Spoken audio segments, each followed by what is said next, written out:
नमस्ते दोस्तों, मेरा नाम शेषराज है और मैं एक शराबी हूँ। हाय शेषराज हाय भाई। शेषराज भाव। हाय शिवराज बाबू। हाय हाय सभी को नमस्कार। भगवान की असीम कृपा है, अल्कोहलिक्स एनोनिमस का साथ है, आप सभी की मदद है। यही वजह है दोस्तों, आज भी मैंने शराब नहीं पी। एक बहुत ही बढ़िया दिन मैंने बिताया दोस्तों। दोस्तों सबसे पहले तो नवजीवन समूह इंडिया का मैं बहुत बहुत आभारी हूँ, जिन्होंने आज मुझे अपने अनुभव साझा करने का मौका दिया। और जो टॉपिक रखा है दोस्तों, फियर एंड फेथ, डर और विश्वास, ये मेरे जैसे शराबी की सोब्राइटी से बहुत ही जुड़ा हुआ विषय है दोस्तों। मैं खुद भी इन सारी चीजों से शुरू से ही मैं अनुभव लेते आया हूँ, और आज भी मेरी जिंदगी में ये दोनों शब्द बिल्कुल काम करते रहते हैं। जब मैं अपने अल्कोहलिज्म को याद करता हूँ तो मैं देखता हूँ दोस्तों कि आखिरी आखिरी के दिनों में मैं कांस्टेंट फियर में भर चुका था। हाथ पांव कांपना, चक्कर आकर गिरना। इस कोरोना लॉकडाउन में ही मुझे पता चला था, एक मुंबई के शेरर के मुंह से, कि जिस प्रकार के हादसे मेरे साथ में अल्कोहलिज्म में हुए कि मैं अचानक चक्कर आकर गिर जाता था, तो उसको साइकेट्रिक लैंग्वेज में रम फिट्स कहते हैं। और वो इतने खतरनाक होते हैं कि आपको पैरालिसिस भी हो सकता है, और भी तरीके से जान जाने का खतरा हो सकता है। मगर ए में आने के बाद मैं काफी लोगों के अनुभव मैंने सुने, तो मुझे पता चला कि मैं कोई पहला इंसान नहीं हूँ। बहुत सारे अल्कोहलिक है कि उनको भी ये सारी चीजें अनुभव हुई है। लेकिन सबसे अच्छी बात है कि ए में आने के बाद में कोई ये नहीं कहता था कि उनके साथ में ये हादसा हुआ। और मैं खुद भी उसका आज जीता जागता उदाहरण हूँ। अगस्त महीने में मुझे भी 16 साल हो जाएंगे। देखते देखते कैसे 16 साल बीत रहे पता भी नहीं चला। लेकिन इन 16 सालों में ए में आने के बाद में ये नौबत मेरी जिंदगी में नहीं आई। जिस मौत के डर से मैं ए में आने के पहले पूरा भरा हुआ था, भयग्रस्त था, वो ए में आने के बाद में इतना बड़ा जो डर है, जीवन का डर, वो खत्म हो गया था दोस्तों। तो सबसे पहले तो मेरे अल्कोहलिज्म ने, मैं अपने आप को एक रॉक बॉटम अल्कोहलिक मानता हूँ। एक रॉक बॉटम यानी जिसने अपने बर्बादी का सारा तल छू लिया। न जाने ऐसे ऐसी घटनाएं, ऐसे ऐसे अनुभव मैंने अपने उन 15-16 साल के शराबी जीवन में लिए हैं, तो उनको याद करके भी आज मैं सिहर जाता हूँ। हर प्रकार की, तमाम प्रकार की बर्बादियां अपनी जिंदगी में मैंने अनुभव की थी। तो ए में आने के पहले जो कई प्रकार के जो डर थे, उसमें से कुछ डर मेरी शराब बढ़ाने में भी कारणीभूत रहे थे। शुरुआत में जब मैंने शराब शुरू की, कभी कभार पीता था, कोई पिला दे तभी पीता था, और इसीलिए किसी प्रकार का कोई भी अनइजीनेस मुझे ऐसा नहीं लगता था। लेकिन धीरे धीरे कैसे मैं शराब का आदी होते चले गया, मुझे खुद को भी पता नहीं चला। कभी कभार पीने वाला एक दोस्त के साथ में मेरी ट्यूनिंग जम गई। उसका चाय पान का ठेला था, रोज रात को शराब पीने की उसकी आदत थी। तो उसके साथ में बैठे बैठे ही मुझे वो शराब शेयर करने की आदत लग गई। लेकिन जब वो किसी दिन वो दोस्त अवेलेबल नहीं होता था और मुझे शराब नहीं मिलती थी, तो अचानक एक अनामिक डर मुझे खाता था कि खाना नहीं होगा अच्छे से, रात अच्छे से नहीं कटेगी। मैं समझ ही नहीं पा रहा था कि मैं कहीं तो भी शराब का आदी होते जा रहा हूँ। शराब मेरी जिंदगी में एक फियर पैदा कर रही है। ये वो शुरुआती फियर था, खाना अच्छा नहीं होना, नींद नहीं आना, लेकिन फिर भी शुरू में उतना कुछ असर तो नहीं आया। दूसरा एक डर मैं देख रहा था, एक अच्छी इमेज थी मेरी, बहुत कम समय में अच्छा नाम मैंने कमाया था, पढ़ा लिखा लड़का है, एक्टिव है। तो वो एक डर भी था कि लोग मेरे पीने के मामले में जाने ना। तो मैं कई महीनों तक, साल तक छुप छुप के ही मैंने शराब पी। लेकिन जो कहते हैं कि एक बार हम शराब के आदी हो गए, पहले हम शराब को पीते हैं, बाद में शराब हमको पीना शुरू कर देती है, और फिर उसके ताल में हम नाचना शुरू करते हैं। धीरे धीरे सारा वो जो लोगों का जो सम्मान है, डर है, सब खत्म होने लगता है, क्योंकि हमारे शरीर की और मन की गरज बन जाती है। तो दोस्तों, ये शुरुआती डर दोस्तों, मैंने शराब शुरू जब हुई मेरी, तब फेस किए मैंने, और वो डर बाद में पूरी तरीके से सच्चाई में बदल गया। ऐसे शरीर एडिक्ट हो गया कि फिर जिस दिन शराब नहीं मिली, उस दिन रात को नींद ही नहीं आती थी, करोड़ बदलते रहना पड़ता था, खाना तो ठीक होता ही नहीं था। और फिर दोस्तों, चाहे वो कोई भी दिन हो, किसी भी प्रकार का खाना घर में बना हो, शराब रोज चाहिए यानी चाहिए। वो मेरे शरीर की और मन की डिमांड बन गई, गरज बन गई। अर्निंग और लर्निंग कर रहा था, तो और मेरे पिताजी अल्कोहलिक थे, तो पहले ही घर के हालात खराब थे, और इसीलिए दोस्तों वो शराब का अरेंजमेंट करने के लिए भी मुझे बड़ी मुश्किल लग जाती थी। तो ऐसे में सीधी सीधी बात है कि लोगों से उधार लेना शुरू हो गया, दारू वालों से उधार लेना शुरू हो गया, कर्जे होते चले गए, और एक नया डर मेरी जिंदगी में भर गया, क्योंकि अब जिसका लेंगे उसको देना भी पड़ेगा। एक अर्निंग लर्निंग के वक्त एक छोटे से टेलीफोन बूथ पर मैं काम करता था, तो एक शराब की वजह से ही कहीं तो भी उस टेलीफोन बूथ पे छोटी मोटी हेरा फेरी फेरी करने के भी काम मैंने सीख लिए, क्योंकि शाम का जुगाड़ करना था। तो अच्छी खासी जिंदगी चल रही थी, एक प्योर लाइफ में जी रहा था। लेकिन मेरे अपने कर्मों की वजह से दोस्तों, मैंने इन कुछ अनामिक डर और कुछ जो वास्तविक डर है, उनको अपनी जिंदगी में प्रवेश करने खुद ही दिया। जब आप कोई भी गलत काम करते हो, तो गलत काम आपकी एक गरज होती है, तब वो गलत काम तो हम कर लेते हैं, लेकिन वो गलत काम करने के बाद में डर पैदा हो जाता है, और फिर वो डर आपको चैन से रहने नहीं देता।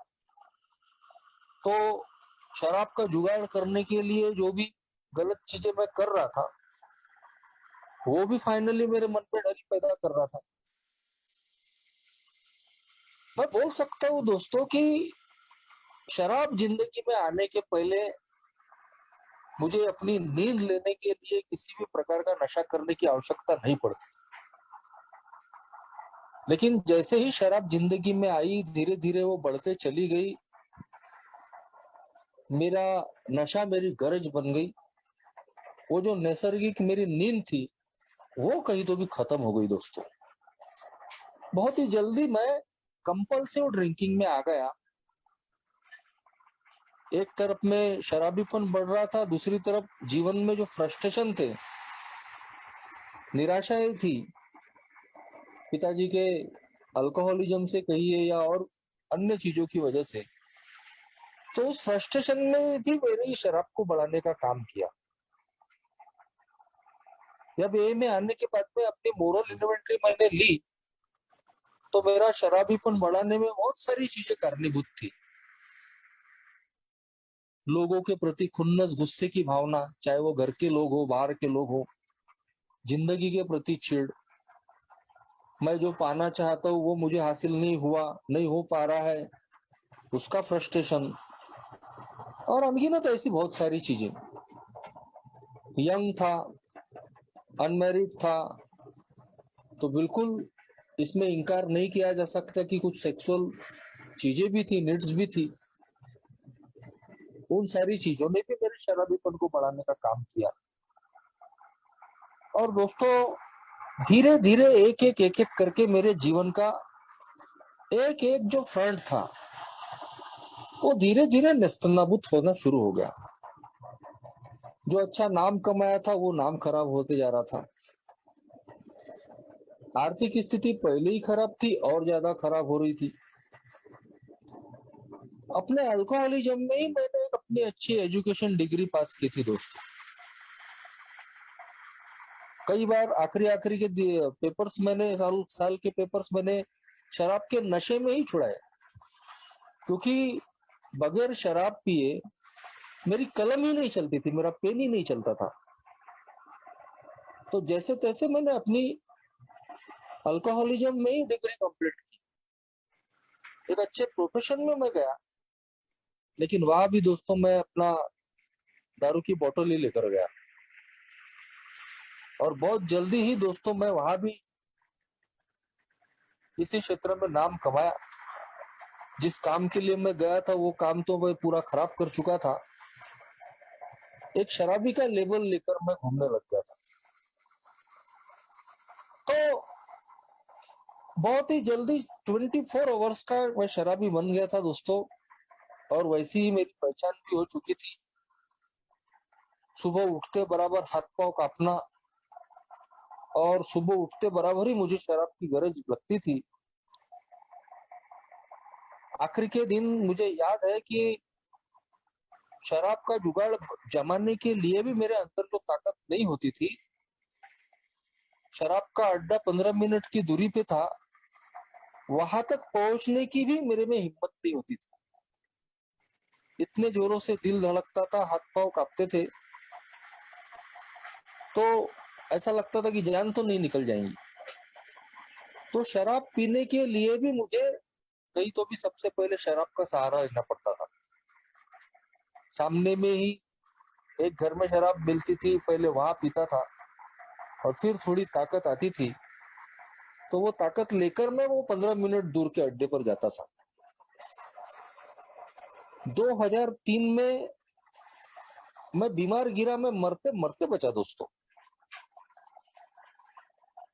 टीबी हो गई थी, पूरा हड्डियों का मैं ढांचा बन गया था। और उस वक्त सबको लगता था कि ये कोई बचने वाला इंसान नहीं है। लेकिन शायद उस वक्त भगवान को नहीं मानता था, नास्तिक इंसान था मैं। आज मैं मानता हूँ कि कोई तो पावर थी जिसने मुझे जिंदा रखा। नहीं तो उस 2003 की बीमारी में वही तभी मेरा बंदोबस्त हो गया था, और सब लोगों ने भी मान लिया था। 11 महीने में बेड पर रहा, पैसा किया लगी, और उस वक्त मैंने अपनी मौत को अपने सामने में देखा था। लेकिन ए में आने के बाद ही पता चलता है दोस्तों कि हम बहुत ही अव्वल दर्जे के इगोइस्टिक पर्सनालिटी के लोग हैं। हमारा अहंकार ही सबसे बड़ा शत्रु है, जो हमको मानने ही नहीं देता, स्वीकार ही नहीं करने देता। और इसीलिए दोस्तों बार बार वही गलतियां हम दोहराते रहते हैं। 11 महीने की लंबी बीमारी से उठने के बाद भी मेरी जिंदगी में फिर शराब आई, और फिर हाल और बद से बदतर हो गया। जो मैंने शुरू में बताया था कि अब तो चक्कर आके गिरना, इतने विड्रॉल्स खराब हो गए थे मेरे। मेडिकल भाषा में विड्रॉल्स कहते हैं इसको। तो वो 2-4 बार जब हुआ मेरे साथ में, और जब लोग बताते थे कि यार तू अचानक गिर गया था, लेकिन मुझे कुछ याद नहीं रहता था कि मेरे साथ में क्या हुआ। लेकिन इस बात से कांस्टेंट फियर में मैं रहने लग गया था। और फिर जैसे ही मेरे नशा जरा सी भी उतरी, चाहे वो रात के 2 बजे, 3 बजे, 4 बजे, या सुबह पलटिया हो, दोपहर हो, हाथ पांव कांपना शुरू हो जाता था, दिल धड़कना शुरू हो जाता था, और मुझे ऐसा लगता था कि अभी मैं गिरने वाला हूँ, मेरा काम होने वाला है भाई। और उसी वक्त मैं शराब के लिए पागलों जैसा इधर उधर भटकता था। आखिरी के मैं 3-4 साल बोल सकता हूँ कि मैंने नैसर्गिक नींद ली ही नहीं। मेरी नशा फटती थी और मैं पीता था। तो ये मेरी सिचुएशन थी दोस्तों, जो मैं इसलिए बताना चाहा, थोड़ा लंबा ले लिया इस चीज को, लेकिन मैं ऐसे हालातों से निकला हुआ व्यक्ति हूँ। ये तो शराब ने जो मेरी शारीरिक और मानसिक अवस्था की थी, इसकी कहानी है। बाकी और बहुत सारे फियर जिंदगी में काम कर रहे थे। एक जीवन मृत्यु का डर तो था ही, साफ साफ दिख रहा था कि ऐसे ही पीते रहोगे तो फिर मरना तय है। लेकिन दूसरा, अगर नहीं मिली शराब तो मर तो नहीं जाऊंगा। अच्छी खासी उम्र हो गई थी, शादी नहीं हुई थी। उस हाल में भी मैं लड़कियां दिखता था, लोग बोलते थे कि यार तेरी शादी कब होगी। तो मेरे उस लड़की वालों के घर में पहुंचने के पहले ही मेरी खबर पहुंच जाती थी, और मैं पहले ही रिजेक्ट हो जाता था। तो फिर अपनी शादी होगी या नहीं होगी, भविष्य की चिंता, लोगों का डर। जो हमारे 12 प्रोमिसेस जब हम आगे पढ़ते हैं 90 कदम के बाद, वो 12 प्रोमिसेस लिखे हुए हैं कि लोगों का डर और आर्थिक असुरक्षा की भावना या भविष्य की चिंता दूर हो जाएंगी। लेकिन ये मैंने महसूस किया अपने अल्कोहलिज्म में, और ए में आने के बाद में भी महसूस किया शुरुआत, कि कैसे, किस प्रकार से हम डर से भरे हुए रहते हैं। अल्कोहलिज्म के कुछ कर्जे थे, उसमें एक साहूकार का भी कर्जा था, ब्याज से। बहुत छोटा सा अमाउंट था, लेकिन जब हम अल्कोहलिज्म में रहते हैं तो छोटा हो या बड़ा हो, वो देने की भी ताकत हमारे अंदर नहीं रहती। तो एक इस तरीके से मैं उस साहूकार के कर्जे से मैं डर से भरा हुआ था। और मेरे ही इलाके में रहने की वजह से 2400 घंटे में उसके बारे में सोचते रहता था। उसके घर के सामने से निकलने के लिए मुझे डर लगता था। मैं जब अपने घर के बाहर निकलता था, तब भी मैं डरा हुआ होता था कि कहीं चौक में ना वो मिल जाए, कहीं मुझे वो पकड़ ना ले, कहीं कुछ और कुछ बोल ना दे, कभी वो मेरे घर में ना धमक जाए। तो इन ऐसे सारे तमाम डर लेकर मैं जी रहा था दोस्तों, और अपने मेरा खुद के पास इसका कोई सॉल्यूशन मुझे मिल नहीं रहा था। ये जो मेरी जिंदगी की अनमैनेजेबिलिटी है, अस्त व्यस्तता, इसको स्वीकार करे सिवा मेरे पास में दूसरा कोई रास्ता ही नहीं था। जो 12 कदमों में से पहला कदम कहता है कि हमने स्वीकार किया कि शराब पे हमारा एक तो वश नहीं चलता, और हमारा जीवन अस्त व्यस्त हो चुका है, अनमैनेजेबल, हम अपनी खुद की बदौलत इसको मैनेज नहीं कर सकते। यही मेरी आखिरी की परिस्थितियां थी। और ऐसे में ही दोस्तों, ईश्वर की कृपा फिर से हुई। अल्कोहलिक्स एनोनिमस का मैसेज मिला, दूसरी बार मिला। पहली बार एक नॉन अल्कोहलिक दोस्त ने सीधे मीटिंग में लेकर जाकर बिठाया था, लेकिन उस वक्त शायद ईश्वर की मर्जी नहीं थी, कृपा नहीं थी। थोड़ी देर बैठने के बाद में वही नॉन अल्कोहलिक दोस्त मुझे बाहर ले गया और बोले, अरे यहाँ तुम नहीं टिक सकोगे। बोला क्या होगा, बैठते थोड़ी देर। मुझे नहीं मालूम था अल्कोहलिक्स एनोनिमस से। अरे बोले, यहाँ सब ये ईश्वर भगवान प्रभु गॉड चल रहा है बोले, और मैं जानता हूँ बोले कि तुम यहाँ फिट नहीं बैठोगे, तुमको ये पसंद नहीं आएगा। शायद हो सकता है ईश्वर की इच्छा ना हो, मेरी उतनी बर्बादी भी शायद पूरी नहीं हुई हो, मैंने अपना बॉटम हिट करने का हो। और दोस्तों, मैं ए को उस वक्त चुक गया।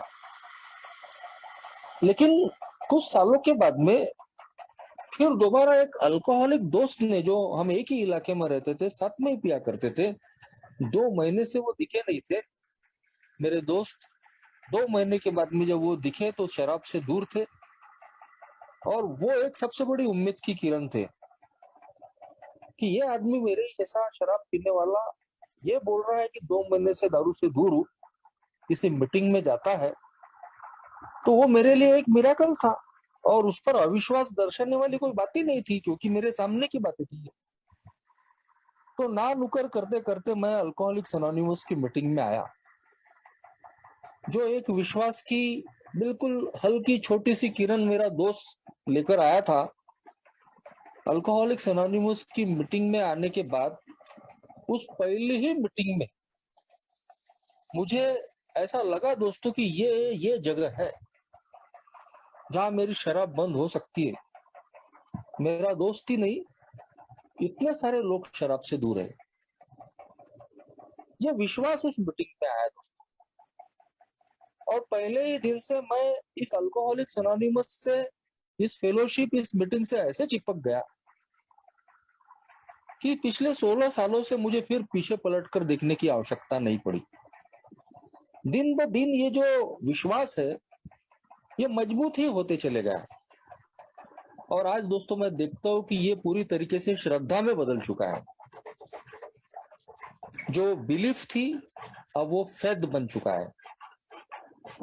और ये बिलीफ से फेथ बनने की जो कहानी है, यही दोस्तों भय से निर्भय होने की कहानी। जैसा मैंने बताया है कि कई प्रकार के अनगिनत भय से, डर से मैं भरा हुआ था, मगर अल्कोहलिक्स अनोनिमस की पहली ही मीटिंग से मैंने देखा दोस्तों कि मेरे अंदर के जो डर थे, ये भय थे, एक के बाद एक धीरे धीरे धीरे धीरे निकलने लगे।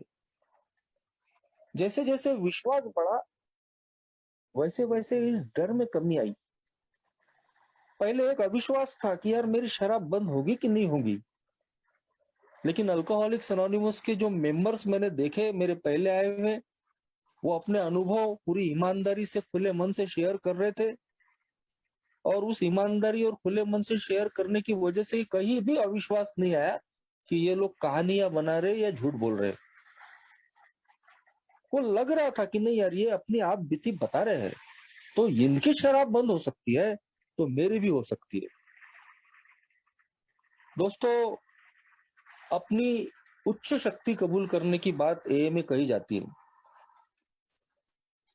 कब मैंने ए को अपनी उच्च शक्ति मान लिया मुझे भी पता नहीं चला। जान बचाने की जो एक बात थी, जैसे मैं बेवजह के फिजूल विवादों में नहीं गिरा, वरना मैंने इन 15-16 सालों में कई लोगों को गॉड पे, भगवान ईश्वर के नाम पे विवाद करते हुए देखा, और जल्दबाजी में ए को रिजेक्ट करते हुए देखा कि हमको ए का प्रोग्राम तो पसंद है, लेकिन ये भगवान की संकल्पना अपने को समझ में नहीं आती, उससे अपन सहमत नहीं है। और ऐसे कई लोग दोस्तों, कुछ मिसकंसेप्शन से, कुछ और कुछ चीजों से, नकारात्मक सोच की वजह से ए से दूर चले गए। आज वो दुनिया में नहीं है। ए में आए हुए पुराने लोग कहते हैं दोस्तों कि आप आते रहो, जल्दबाजी में कोई निर्णय मत लो, आपके जो भी सवाल होंगे उनके उत्तर मिलेंगे, धीरे धीरे मिलेंगे। ओपन माइंड रखो, खुला मन रखो। जान बचाने की ही चीज है कि मैं यहाँ आते रहा, मेरी गरज थी वो। तो जो चीजें मैंने पहले मजबूरी में सुनी दोस्तों, मानी, आज ऐसी कोई मजबूरी नहीं है। एक एक सवाल के सारे सारे जवाब मुझे मिलने लगे। जैसा मैंने बताया कि एक नास्तिक किस्म का मैं इंसान था, ईश्वर को नहीं मानता था। ए में आने के पहले कभी भी मन से मैंने कोई प्रार्थना नहीं की थी। ए में आने के बाद भी मैंने कई दिनों, महीनों तक मैकेनिकली ही प्रेयर की, यानी लोग कर रहे हैं करके मैं कर रहा हूँ। बाकी ये प्रेयर क्या होती है, इसका क्या फायदा होता है, ये कभी भी मैंने समझने की कोशिश नहीं। लेकिन धीरे धीरे जैसे जैसे मैं आते गया, ये प्रोग्राम मिरेकल करते गया।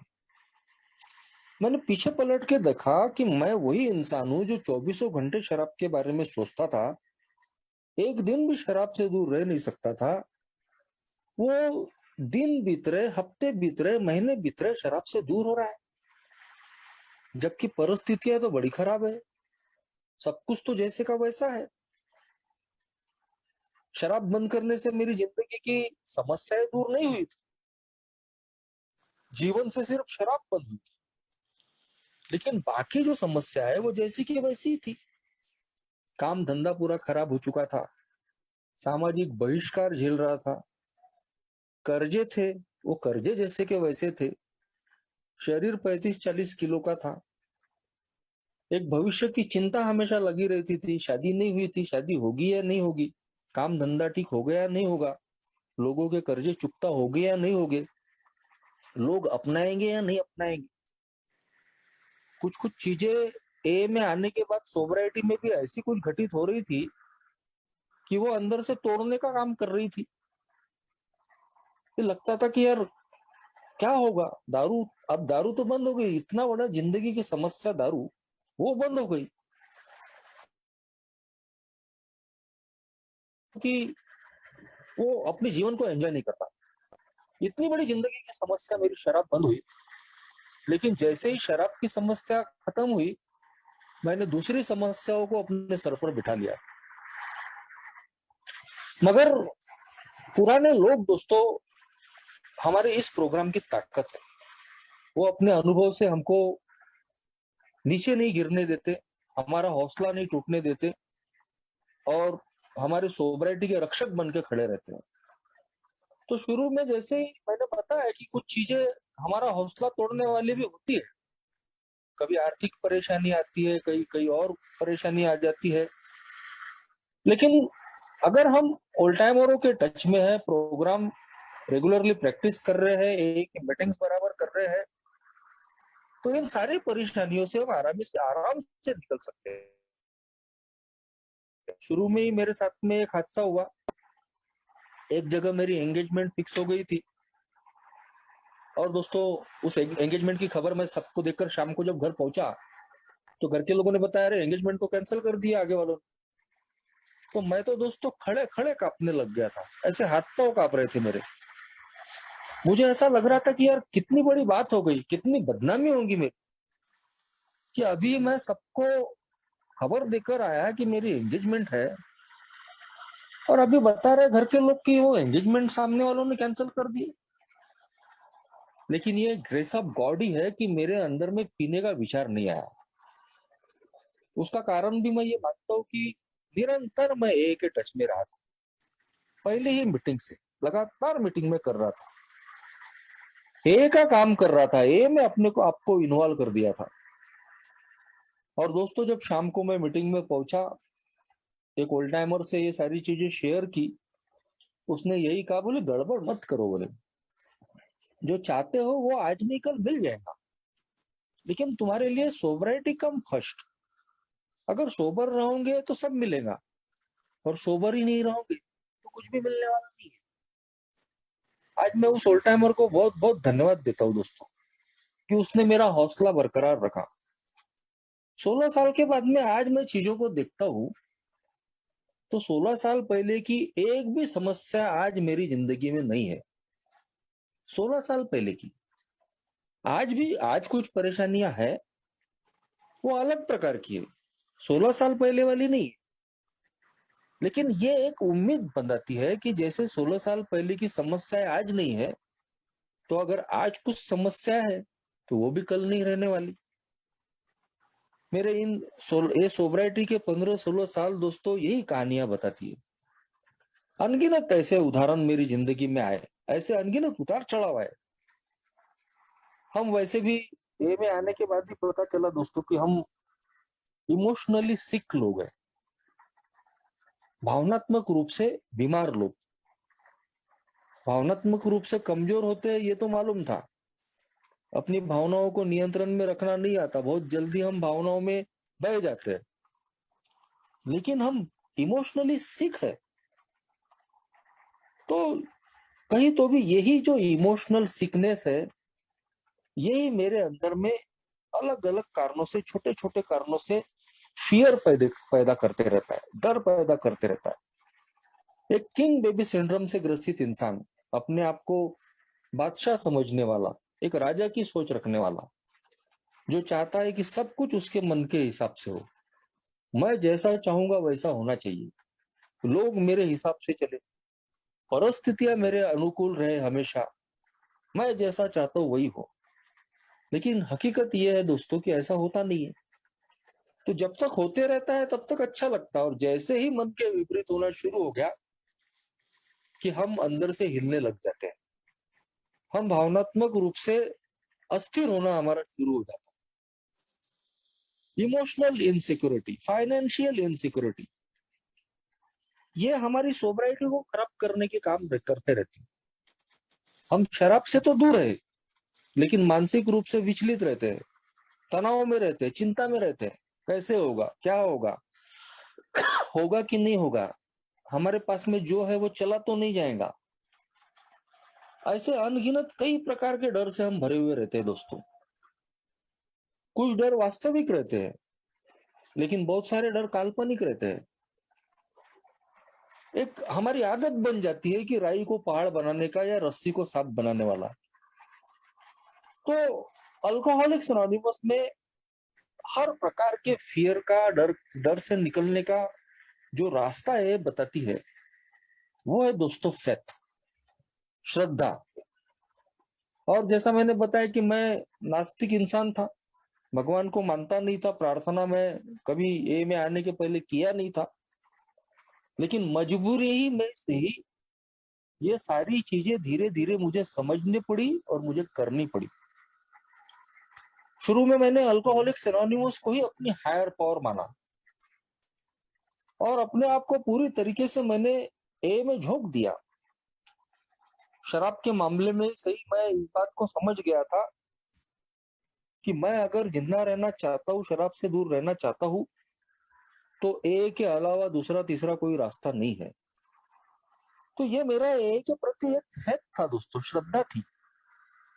और ये जो ए के प्रति, ए की मीटिंग और फेलोशिप के प्रति ये जो मेरी श्रद्धा थी, विश्वास था, इसने कम से कम वो डर तो मेरा खत्म कर दिया कि मैं दारू पी पी के मर जाऊंगा। एक हिम्मत बन गई कि यार इतने सारे लोग दारू से दूर है, तो मैं भी इनमें से ही एक हूँ, मैं भी शराब से दूर हो सकता हूँ। वो जो विश्वास मैंने दिखाया, वो जो श्रद्धा मैंने रखी, उसी का चमत्कार मिला दोस्तों कि मैं शराब से दूर होते चले गया। लेकिन अब शराब से दूर होने के बाद में मेरे जीवन में जो बाकी के फियर काम कर रहे थे, बाकी के जो डर काम कर रहे थे, उनका क्या।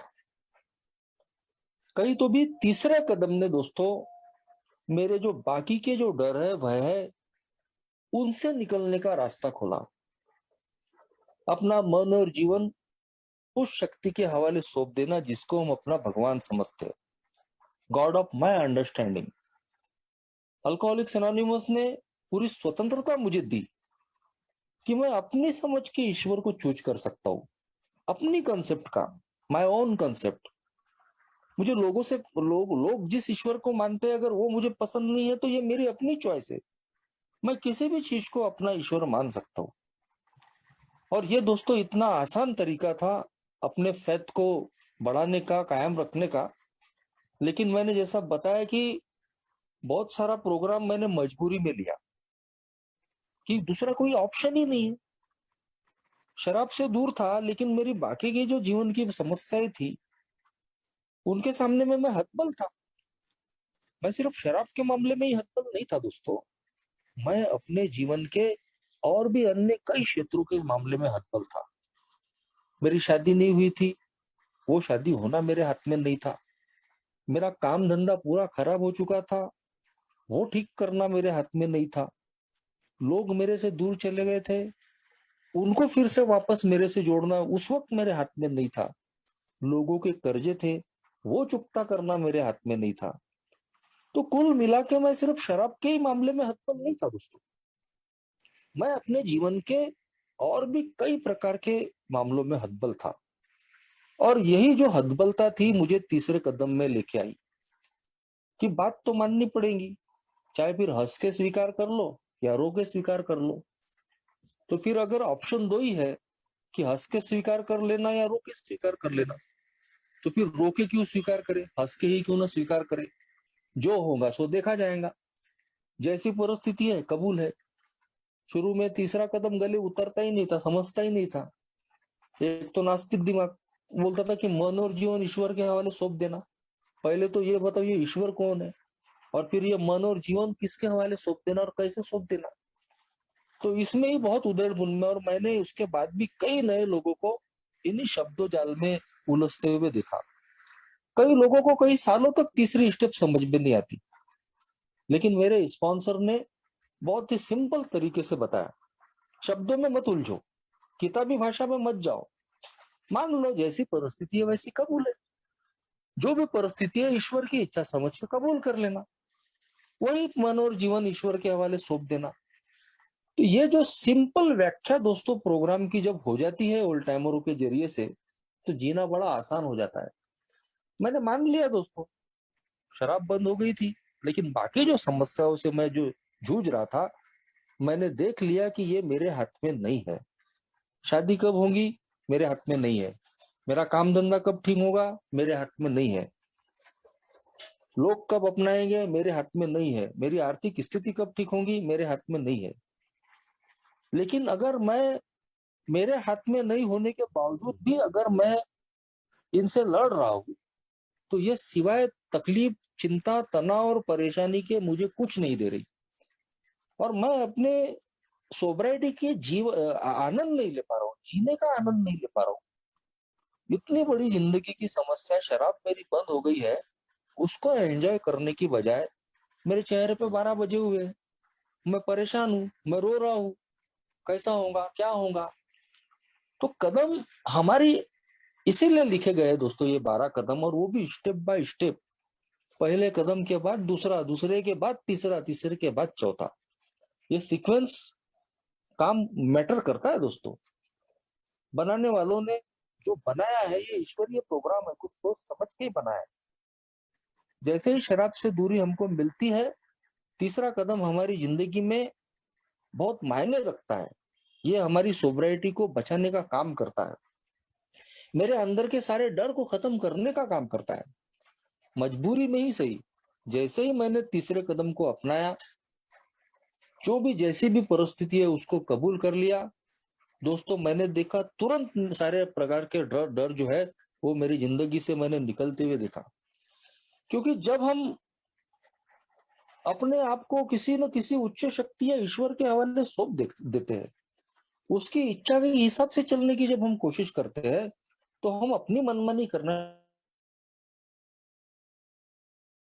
एक अपने आप पर बहुत ज्यादा निर्भर होना, आत्मनिर्भर होना कोई गलत बात नहीं है। और ये एक अच्छी सोच है कि भाई मैं करूंगा, कि जो भी मैं पाना चाहता हूँ सब मैं हासिल करते पे करूंगा। ये सोच कोई गलत बात नहीं है, लेकिन एक इगोइस्टिक जो नेचर का इंसान होता है, अहंकारी इंसान, आखिरकार उसको ऐसे लगने लगता है कि वो खुद ही ये दुनिया चला रहा। जब चीजें उसके मन के मुताबिक होते रहती है तब तक तो ठीक रहता है, लेकिन असली परीक्षा तब आती है जब मन के विपरीत चीजें होनी शुरू हो जाती है। तो तब वो सहन नहीं कर पाता, तब वो तनावग्रस्त हो जाता है, डिस्टर्ब हो जाता है, परेशान हो जाता है। वही चीजें मेरे साथ में हुई।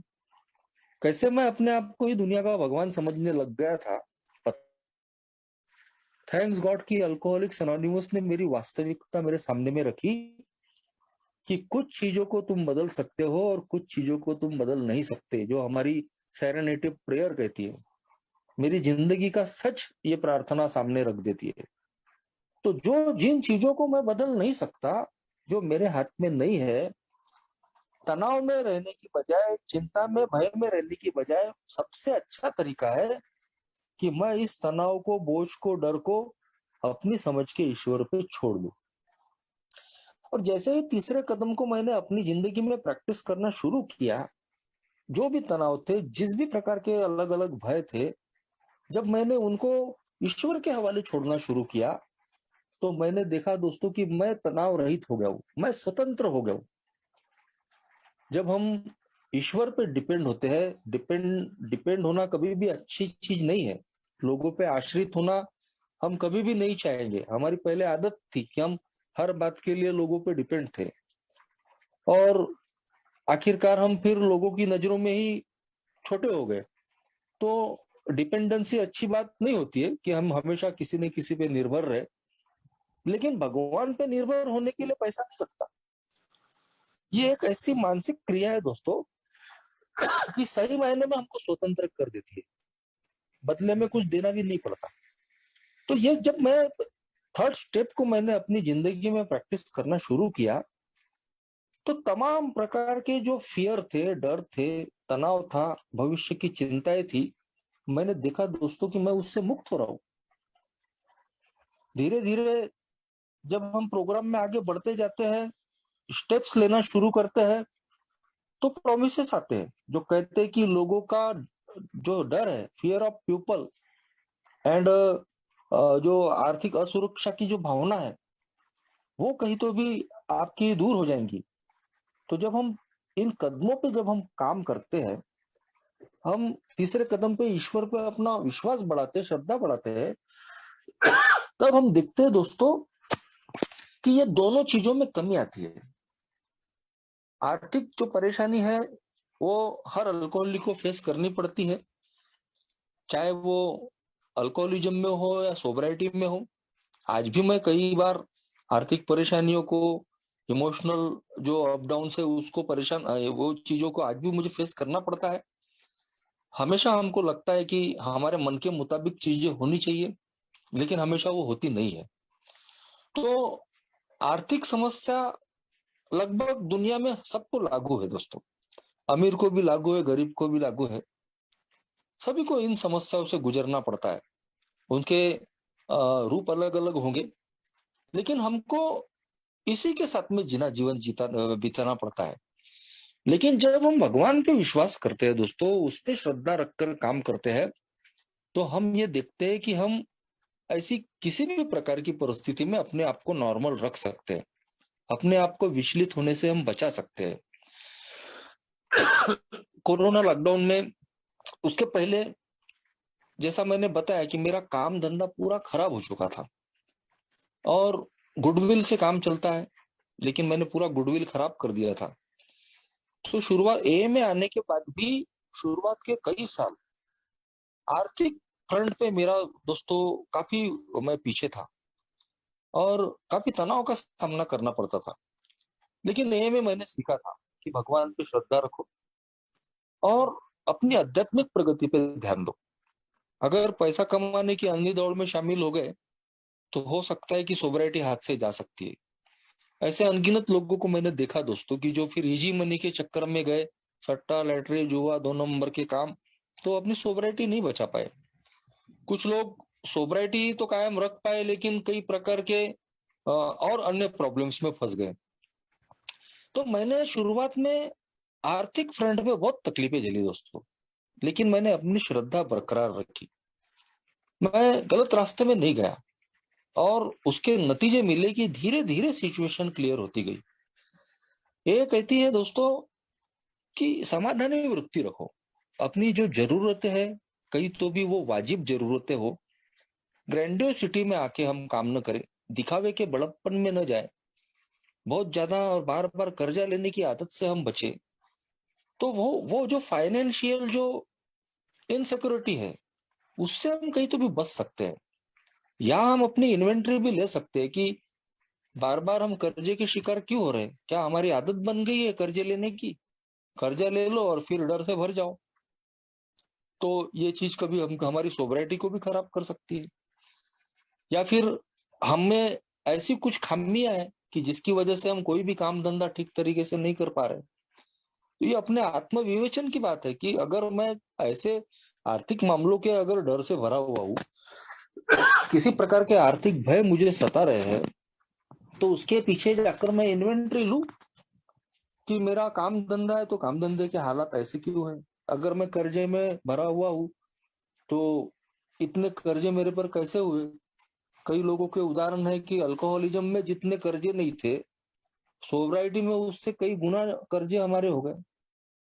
या तो हम अपनी रेगुलर इन्वेंट्री नहीं लेते, सोच विचार के हम कर्जे नहीं करते या कोई खर्च नहीं करते, ग्रैंडेड सिटी में आकर हम कई बार ये काम करते हैं।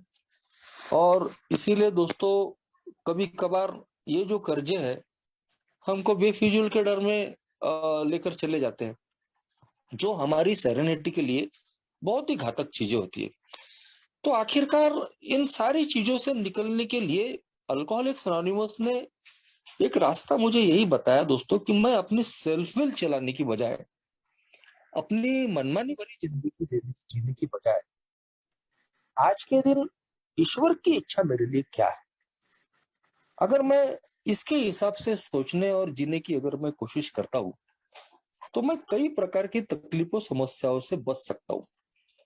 हमारी बेसिक प्रॉब्लम यही थी कि हमने दोस्तों अपनी मनमानी भरी जिंदगी जिए, और अपनी मनमानी भरी जिंदगी जीने के आवेग में ऐसे ऐसे फैसले हमने लिए कि जिसकी वजह से बाद में हमको तकलीफ, परेशानियों में और डर का सामना करना पड़ा। तो एक के प्रोग्राम से मुझे ये चीजें सीखने को मिली कि एक तो अपनी जरूरतें कम रखो, सोच विचार करके कोई निर्णय लो, कर्जों से बचो, तो और ईश्वर की इच्छा के मुताबिक जीवन जीने की कोशिश करो, अपनी मनमानी करने की बजाय। ये सारी चीजें कहीं तो भी मुझे जीवन जीने में इतनी मददगार साबित हुई दोस्तों, कि उसके बाद में मेरे जीवन में अनगिनत ऐसी चीजें, घटनाएं हुई।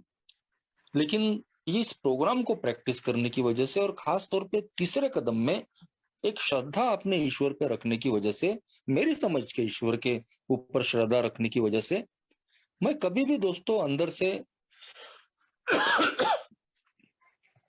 इमोशनली डिस्टर्ब अपने आप को मैंने नहीं पाया। ऐसी सिचुएशन आ भी गई तो बहुत आसानी से मैं उससे निकल पाया। कोरोना के 2 साल पहले की बात है, 2018 या 19 में अचानक पता चला, जब मेरी लड़की छठवीं में थी, सॉरी, चौथी क्लास में थी, तो पता चला कि उसको आई आई विजन का प्रॉब्लम है। तो उसको ब्लैक बोर्ड पर की जो चीजें वो बराबर दिखती नहीं थी। और जब मैं उसका इलाज किया तो उसकी एज के हिसाब से बहुत बड़ा ग्लास उसको लग रहा था।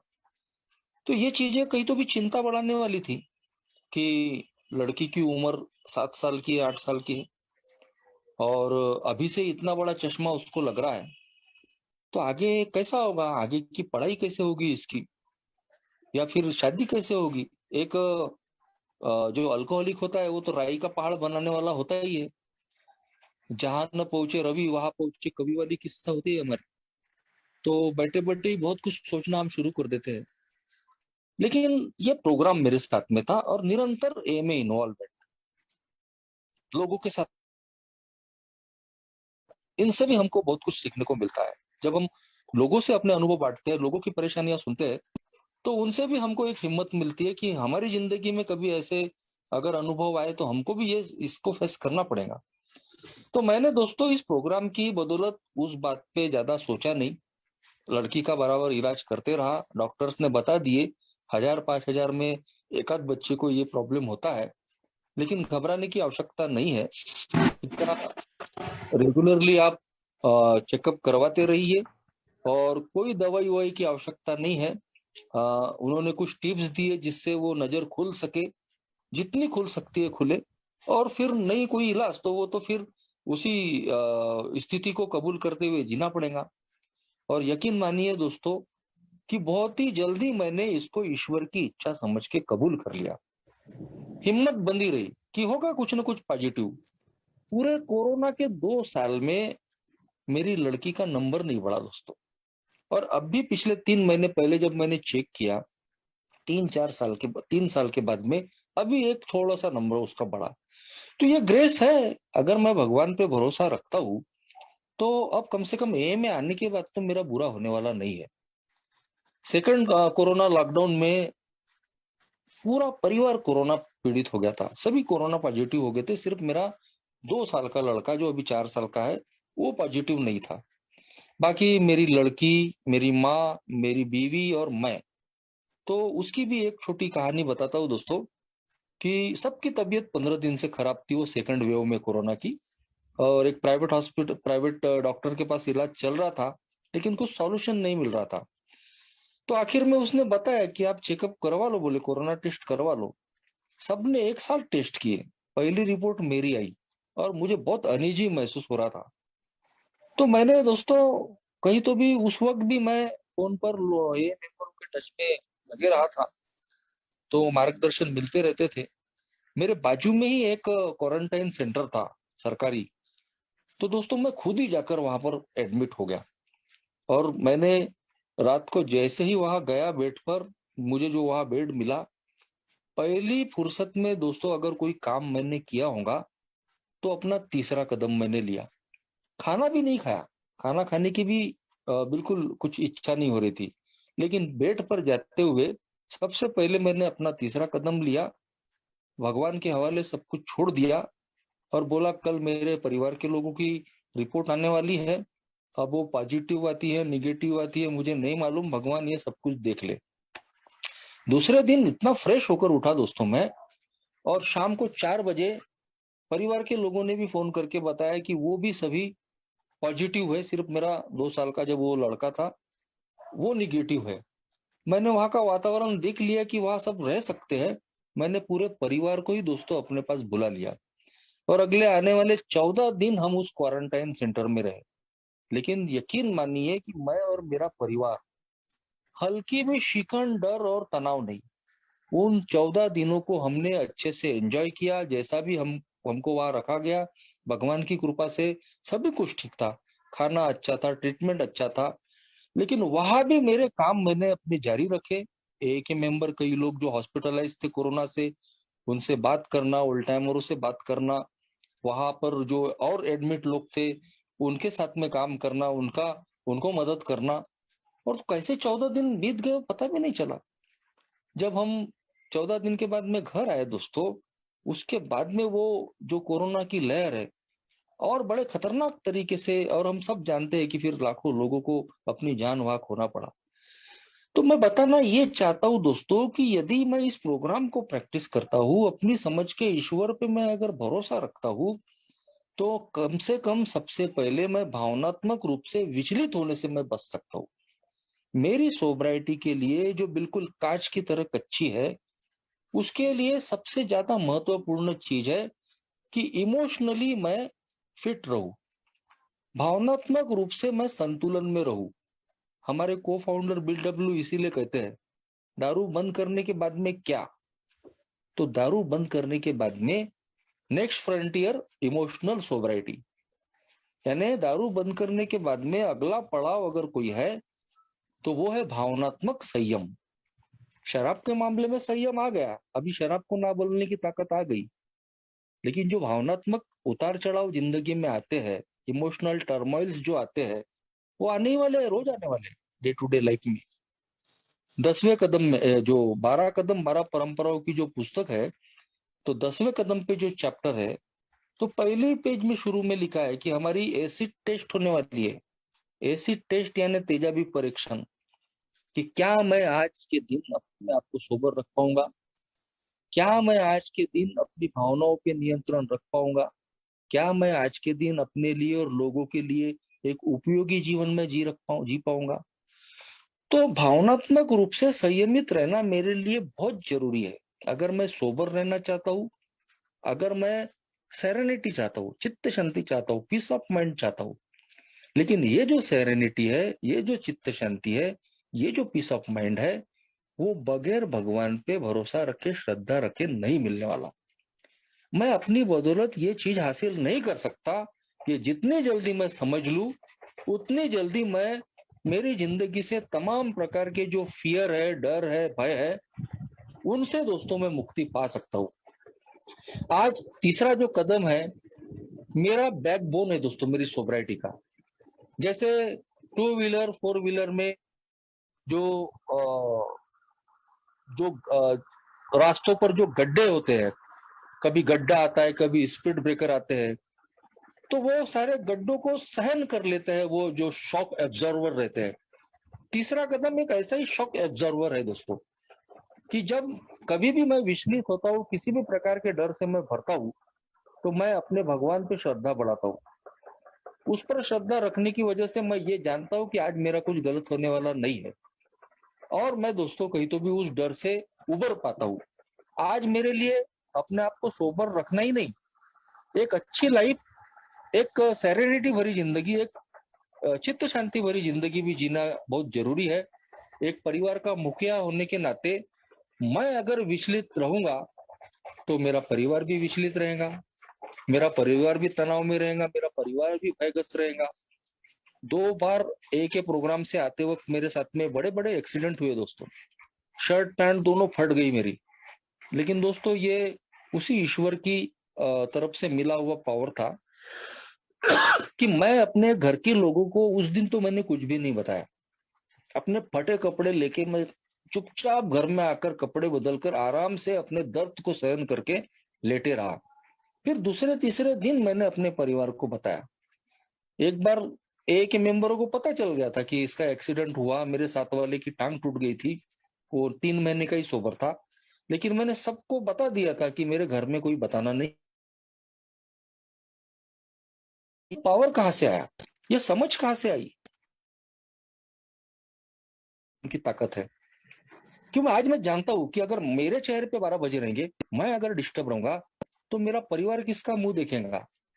और इसलिए मुझे मजबूत होना है। एक प्रोग्राम मैं प्रैक्टिस कर रहा हूँ, 12 कदमों को मैं जी रहा हूँ। मैं घर के लोगों को नहीं बोल सकता कि तुम 12 कदम लो, तुम तीसरा कदम लो, तुम भगवान पे भरोसा रखो। वो तो मेरे पे निर्भर है, वो तो मुझे देखेंगे। अगर मैं हतबल रहूंगा तो उनके चेहरे पे 12 बजेंगे। तो आज मैं तमाम प्रकार के, चाहे वो वास्तविक डर हो चाहे वो काल्पनिक डर हो, उससे निकलने के लिए मेरे पास में एक रास्ता है। वो है दोस्तों फेथ, श्रद्धा इस प्रोग्राम पे, मेरे ईश्वर पे। आज भी उस पर मेरी है और यही मेरी जीवन में जो भी जॉय ऑफ लिविंग है, जो भी जीने का आनंद है, उसका दोस्तों राज है। Thank you.